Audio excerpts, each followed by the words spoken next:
Awas hati-hati. An-nadhafatu minal iman, kebersihan bagian dari iman. Itu hadis palsu. Jadi kalau Anda sedang belajar ilmu hadis, kemudian disebutkan istilah sunnah, maka yang dimaksud istilah sunnah adalah istilah yang sama dengan pengertian hadis. Apa isinya? Ditemukan dalam kitab hadis. Apa turunannya? Cuma ada dua. Dalam kitab hadis, Anda akan temukan teman-teman sekalian, dari pendalaman sunnah, dua hal yang paling utama. Dua hal ini yang disebut dengan sayap hadis. Pertama adalah yang disebut dengan matan isi hadis, isi substansi hadisnya. Yang kedua, yang disebut dengan sanad, silsilah orang-orang yang meriwayatkan hadis sampai kepada Nabi SAW. Transmisi periwayatan. Awas, hati-hati. Hati-hati. Keduanya penting. Kata para ulama, ini bagaikan dua sayap burung. Satu sayap terluka, maka burung tidak bisa terbang. Satu sayap di antara dua hadis bermasalah, maka hadisnya akan turun kualitasnya. Hati-hati. Isinya bagus, tapi riwayatnya bermasalah, maka belum tentu hadisnya bisa diterima. Maka semua yang bersandar dari Nabi, dari perkataan, perbuatan, ketetapan, cek dulu. Benar nggak informasinya? Bagaimana mengeceknya? Yang diterima oleh kita. Kita kan nggak pernah berjumpa dengan Nabi. Maka telusuri informasi ini sampai tersambung kepada Nabi. Cara menelusurinya disebut dengan isnad. Urutan-urutannya disebut dengan sanad. Imam Muslim langsung membuat bab khusus dalam jilid yang pertama dari 9 jilid Sahih Muslim, halaman 119. Sebelah kiri paling atas, beliau berikan keterangan babul isnadi minaddin. Babul isnad. Bab pembahasan tentang pentingnya sanad, ini bagian yang sangat menentukan dalam agama. Hati-hati. Informasinya diterima oleh kita, tapi orangnya nggak jelas, maka ini menunjukkan bermasalah. Jangankan orangnya tidak ada, orangnya ada tapi punya masalah, maka akan berpengaruh pada kualitas hadisnya. Pernah dengar hadis ini? Awal Ramadan rahmah, awsatuhu maghfirah, wa akhiruhu itkum minan nar. Awal Ramadan itu rahmat, pertengahannya ampunan, ujungnya itkum, pembebas dari neraka. Pernah dengar itu? Hadisnya matruk. Matruk, semi palsu. Urutan nomor 2 terburuk dalam silsilah ilmu hadis. 1 maudhu, 2 kemudian matruk. Ya, hati-hati. Ya, nanti ada yang disebut dengan 3M. 3M. 1 maudhu. Ini yang paling parah. Kedua, matruk. Ketiga, mungkar. Hati-hati. Maudhu, hadis palsu, memang sengaja bikin hadis. Informasinya bukan dari Nabi SAW, sengaja dipalsukan. Hati-hati teman-teman sekalian, banyak yang seperti ini. Ya, ikhtilafu ummati rahmah. Perbedaan pendapat di antara umatku adalah rahmat. Hati-hati, itu hadis palsu, hadis maudhu. Awas, hati-hati. An-nadhafatu minal iman, kebersihan bagian dari iman, itu hadis palsu, hadis maudhu. Dan banyak nanti yang tersebar di masyarakat. Bukan informasinya tidak bagus, kalimatnya bagus, tapi Nabi tidak pernah mengucapkannya. Cuman orang kebanyakan mengatakan ini dari Nabi. Pernah dengar hadis ini? Makan saat lapar, berhenti sebelum kenyang. Pernah dengar? Nah, itu palsu, maudhu. Bahkan palsu banget. Saking palsunya, di kitab hadis palsu pun tidak ditemukan. Silahkan cek. Saking palsunya. Dalam kitab-kitab hadis palsu tidak ditemukan. Cuman ada di satu kitab. Ya, namanya Ar-Rahmah fit Tibbi wal Hikmah. Karangan Syekh Jalaluddin As-Suyuti. Tentang kisah. Ada kisah terkait dengan kalimat itu. Diduga sebagai hadis dimunculkan. Hati-hati, banyak menyebar nanti setelah fitnah kubra. Ada orang mau dieksekusi, begitu mau dieksekusi ditanya, karena sering memalsukan hadis. Berapa telah banyak hadis Anda palsukan? Dia katakan arba'ina alfan, 40.000 hadis. Bayangkan satu orang 40.000 hadis. Karena saking mudahnya orang berbuat begitu, sampai-sampai Nabi mengatakan dari sejak dulu, dari awal-awal di masa kenabian, man kadzaba alayya muta'ammidan falyatabawwa maq'adahu minan nar. Siapa yang mencatut namaku? Hati-hati. Memalsukan diriku, mengatakan ini dariku, maka seakan-akan dia telah pesan kapling di neraka. Siap-siap tempatnya di neraka. Kayaknya sudah pesan kapling tuh. Ya. Gampang, bikin hadis tuh gampang. Sampai kalimat-kalimatnya terasa bagus, benar, disandarkan pada Nabi. Salah. Kalau Anda ikut pelajaran ilmu hadis yang di Indonesia, itu guru kita sering mencontohkan saking gampangnya orang bikin hadis palsu, orang Jawa dengan orang Sunda berdua bisa bikin tuh. Ya. Orang Jawa, Sunda, sudah tua, sepuh. Sepuh disebut dengan syekh. 2 orang sepuh disebut dengan syekhan. Dalam ilmu hadis, syekhan Bukhari Muslim. Al-Bukhari dan Muslim. Ini orang Jawa, orang Sunda bikin hadis palsu. 2 orang sepuh syekhan. bikin hadis. Apa bunyinya? Qala afdalu dahri bi faisil laili kucifa wa kurifa wa ubina hatta karu saudahu fa idza bukhila faduriba unuqu thalatha marat hatta utiha rawahu syaikhan. Paham? Tidak. Yuk kita terjemahkan. Ini nahunya benar semua, sorofnya bagus, bahasa Arabnya lengkap. Afdalu dahri, dahar yang paling afdol. Bi faisil laili, dengan pais lele. Kucipa, kasih kecap sedikit. Wa kurifa, hidangkan kerupuk hatta karu saudahu sehingga terasa udangnya. Fa idza bukhila, apabila kebehelan, faduriba unuquhu, maka pukul punduknya thalatha marat 3 kali hatta utiha, sampai utah. Rahu syaikhan. Baru ketawa tuh. Jadi orang kalau mau bikin-bikin yang seperti ini, mikir dulu, pesan kapling di neraka. Yang salah, ini kata Nabi, itu maudhu namanya, hadis palsu. Yang ini matruk, semi palsu. Semi palsu karena diriwayatkan oleh seseorang yang tertuduh seringkali berdusta. Dustanya kadang-kadang tidak langsung, ngarang-ngarang cerita macam-macam sehingga sulit dibedakan antara hadis dengan bukan. Di antara yang disebutkan itu adalah hadis yang sangat populer. Ini hadisnya, awal Ramadan adalah rahmat, pertengahannya maghfirah, ujungnya adalah pembebas dari neraka. Itu hadis matruk. Matruk. Kenapa banyak menyebar di mimbar-mimbar saat datang Ramadan? Karena pernah diriwayatkan oleh Ibnu Khuzaimah, dalam Sahih Ibnu Khuzaimah cuma diberi catatan. Di bab beliau ketika disebutkan, nih, bab fadailu Ramadan in kana hadithuhu sahihan, in kana hadithuhu sahihan. Ada catatan. Ini bab menerangkan tentang keutamaan Ramadan. Hadis yang pertama ini jika memang diduga hadisnya sahih. Diberi catatan, ini tidak sahih karena ini meragukan syartun. Kalau memang sahih amalkan, tapi ini bukan sahih, ada innya.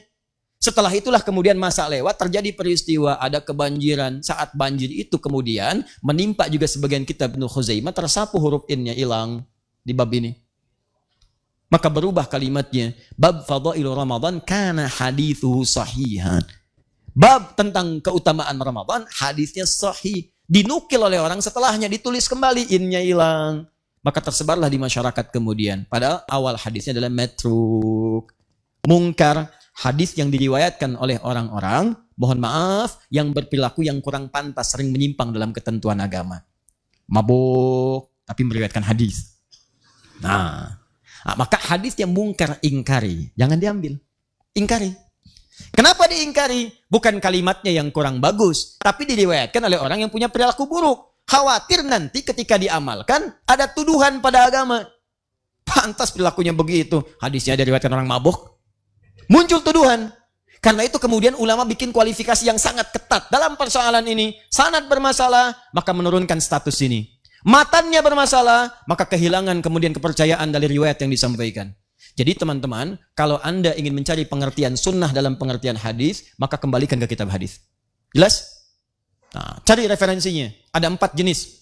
Saya berikan dengan cepat. Kalau ingin melihat tuntunan umum, cari kitab Al-Jami namanya. Jami itu umum. Misal, saya ingin melihat tuntunan Nabi dalam kitab hadis tentang persoalan yang umum. Bab bisnis, bab tentang iman, bab tentang mencari pengetahuan, bab tentang pemerintahan, bab tentang rumah tangga, cari kitab Al-Jami. Al-Jami itu sesuatu yang masih umum, komprehensif.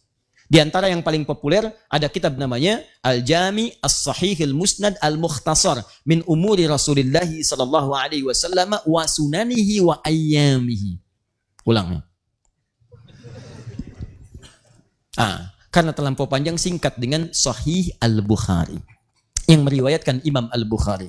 Terdiri dari 95 bab. Setiap babnya berisi beberapa hadis-hadis tuntunan Nabi sallallahu alaihi wasallam. Bab pertama Kitabul Iman. Panduan meningkatkan iman. Jadi kalau antum, maaf ya, iman sedang naik turun, pengen stabil, naik, nggak pernah turun. Maka bagaimana caranya? Lihat sunnahnya. Di mana sunnah ditemukan? Di kitab hadisnya. Apa kitabnya? Jami' Sahih. Sahih Al-Bukhari. Buka bab pertama, namanya Kitabul Iman. Ada 57 hadis. Pelajari itu semua, amalkan dalam kehidupan, maka iman Anda akan terasa naik, dan tidak pernah turun. Paham di sini? Nah, ini yang disebut dengan pengertian sunnah dalam pengertian ilmu hadis. Kedua, ada yang disebut dengan sunan. Sunan, awas hati-hati. Ada sunan dalam pengertian kitab hadis. Sekarang banyak istilah sunan tuh. Awas hati-hati. Bawa ke cerita, bawa ke macam-macam. Ya, ada sunan kitab, ada sunan Kalijaga, ada sunan Kalijodo, ada sunan Kali Ciliwung, ada macam-macam. Ya, nah, kita kembalikan. Kalau disebutkan sunan dalam pengertian ilmu hadis, maka itu yang dimaksud kitab-kitab hadis yang disusun berdasar urutan fikih. Jadi kalau teman-teman pengen cari referensi sunnah Nabi yang cepat dalam urusan fikih, jangan nyari kitab jami. Carinya kitab sunan. Sunan Abu Daud, Sunan An-Nasai, Sunan At-Tirmidzi. Sekalian saya lurusin nih. Ada sebagian orang kalau nggak Bukhari, nggak sahih nih. Saya nggak mau terima, hadisnya nggak sahih. Berarti dia belum paham ilmu hadis. Dia nggak ngerti ilmu hadis. Yang dimaksud di Sahih Al-Bukhari, itu yang dikumpulkan oleh Imam Al-Bukhari dalam kitab beliau, dalam masalah-masalah umum. Semua hadisnya sahih memang betul, tapi tidak mencakup semua persoalan. Yang dikumpulkan oleh beliau saat hidup, beliau meninggal, nggak ngumpulin lagi. Datang Imam Muslim meninggal, nggak ngumpulin lagi. Karena dua-duanya sudah ada metode pengumpulan yang umum, maka ulama setelahnya mengumpulkan dengan metode berbeda untuk memberikan spesialisasi. Nih yang umum udah banyak nih, kita konsentrasi aja di bidang fikih. Ketika hadis-hadis dikumpulkan, khusus dalam bidang fikih, maka berubah istilah menjadi sunan namanya. Nah, Anda kalau pengen cepat belajar fikih dari tuntunan sunnah, referensi hadis, maka cari kitab sunan. Misal, Sunan Abu Daud. Saya ambil contoh. Saya sering katakan kepada Anda, turun, ini, dalam i'tidal, ke sujud. Mau pakai telapak tangan, mau pakai lutut. Saya pakai lutut. Ustaz Umar Mita pakai telapak tangan. Ibnul Qayyim Al-Jauziyah rahimahullah pakai lutut. Ya, kemudian Syekh Al-Albani menggunakan telapak tangan. Dari mana menemukan itu? Antum cari di Sahih Al-Bukhari. Sampai kiamat kurang 2 hari, gak akan ketemu. Saya kasih tahu dari sekarang. Kalau nggak percaya, cari aja. Silakan. Ini syarahnya ada di belakang nih. Ya, yang syarah Ibnu Hajar Al-Asqalani. Yang warnanya orange itu. Yang di dalam, yang belum dibuka sebagiannya. Itu kan? Nah, itu nggak cari, nggak akan ketemu. Sahih Muslim, susah. Yang ada di mana? Abu Daud. Karena beliau konsentrasi merumuskan hadis-hadis dalam urutan fikih. Yang pakai lutut, nomor hadis 838. Paling kanan sebelah bawah di kitabnya. Riwayatnya dari Wa'il bin Hujur. Beliau meriwayatkan dari Nabi di awal-awal masa keislaman. Ketika beliau masuk Islam di awal-awal masa Islam. Melihat Nabi masih dalam keadaan kuat. Nabi sholat kemudian turun lututnya terlebih dahulu. Nabi katakan, "Idza sajadta fala tasjud kama yabrukul ibil, falyadha rukbatahi qabla yadayhi." Kalau kamu pengen sujud, jangan kamu sujud seperti duduknya unta. Letakkan dulu kemudian lututmu sebelum telapak tanganmu. Kalimatnya ibil. Tapi ketika nomor hadis 840 sampai 841, paling kiri sebelah atas, yang riwayatkan sahabat Abu Hurairah. Sahabat Abu Hurairah masuk Islam 3 tahun sebelum Nabi wafat. Di tahun ke-7 Hijrah. Usia Nabi sudah 60 tahun. Nabi sudah semakin lemah. Begitu beliau kemudian sholat, terlihat beliau menurunkan dengan telapak tangannya. Begitu turun pakai telapak tangan, keluar kalimatnya. Berubah kemudian kosakata tentang untanya. Idza sajadta fala tasjud kama yabrukul ba'ir. Falyadha yadayhi qabla rukbatayhi. Kalau pengen sujud, sujudlah kemudian, tapi jangan duduk seperti duduknya unta. Dahulukan telapak tanganmu sebelum lututmu. Ustadz, kok bisa? 2 hadis ini kok bisa seakan-akan bertolak belakang? Paradoks. Yang satu bilang pakai lutut, yang satu bilang pakai telapak tangan. Mana yang benar, Ustadz? Cek, hadisnya di mana? Kitab yang sama. Yang meriwayatkan siapa? 2 orang berbeda. Maka kalau Anda temukan beberapa hadis dalam satu peristiwa kelihatan tidak sama, maka rumus hadisnya kumpulkan keduanya. Dikumpulkan disebut al-jamu'. Ambil faidah darinya disebut at-taufiq. Maka dalam kaidah nanti ilmu hadis ada istilah disebut al-jam'u wat-taufiq. Kumpulkan, ambil petunjuknya, dilihat. Allahu Akbar. Teman-teman, ternyata indah sekali kesimpulannya. Kata para ulama hadis, Nabi mempraktikkan menggunakan lutut di awal-awal masa. Ini menunjukkan bahwa boleh Anda menggunakan lutut saat Anda akan turun dari i'tidal kepada sujud. Tapi di akhir-akhir kehidupan beliau terlihat lemah. Masalah orang pertama saat lemah itu pada lututnya. Maka beliau alternatif gunakan telapak tangannya. Maka turun menggunakan telapak tangan. Karena itu pada yang pertama disebut ibil, unta biasa. Karena unta nanti ada 4 sampai 5 istilah. Ada ibil, unta umumnya. Ada jamal, unta jantan. Hatta yajal jamalu fi samil khiyat. Ada naqah, unta betina. Naqatallahi wa suqyaha fakadzabuhu fa'aqaruha fadamdama alaihim rabbuhum. Ya, dan seterusnya ayat. Kemudian ada yang keempat, ba'ir. Ba'ir itu unta tunggangan yang punya beban.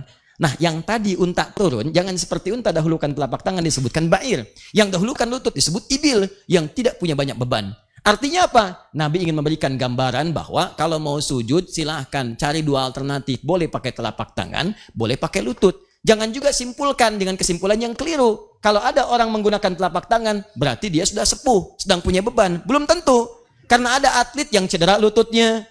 Ya, kemudian karena ada beberapa orang yang tidak mungkin pakai lutut, ada bermasalah, maka turun pakai telapak tangan. Kesimpulan hukumnya, sujud turun, boleh pakai telapak tangan, boleh pakai lutut. Jangan bicara yang macam-macam. Begitu turun pakai telapak tangan, sepuh. Lain. Begitu turun pakai lutut, kayak unta. Anda cuma baca satu hadis. Lutut boleh, telapak tangan boleh. Yang salah yang pakai kepala duluan.